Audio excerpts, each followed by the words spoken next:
3-Minute Game Design is a new video series wherein I'll be discussing ideas for better rule set design. Today I want to explain two broad concepts that are both essential to this video series and to progress in general. First, I think we must all agree that it is possible for game design guidelines to be prescribed. We have to be able to say, generally this kind of a pattern tends to be more successful than that kind of a pattern. Of course, the criteria that determines what's successful needs to be clearly defined for a guideline to have any meaning.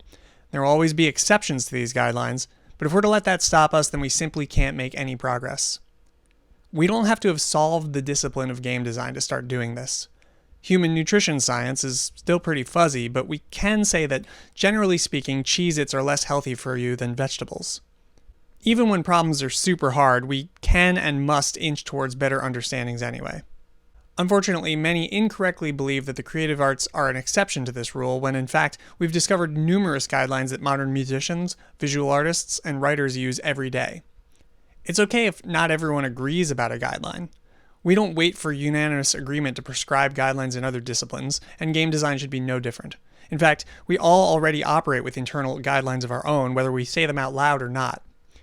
We need to open these up to criticism and debate the merits of the guidelines that we already have without reverting to conversation enders such as, it's all subjective.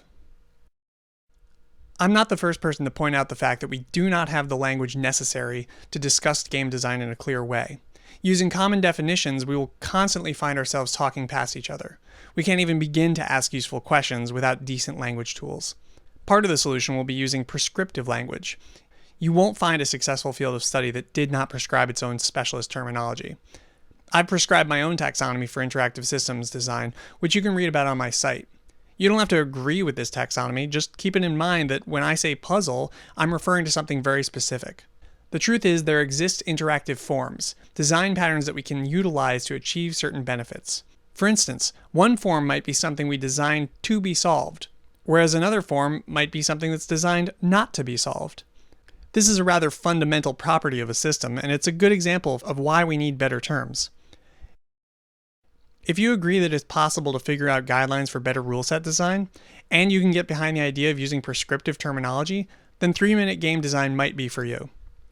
I'm looking forward to tackling game design issues with this new video series. I'm hoping that with these problems out of the way, we can have more productive conversations and make a significant impact on our discipline. Thanks for watching.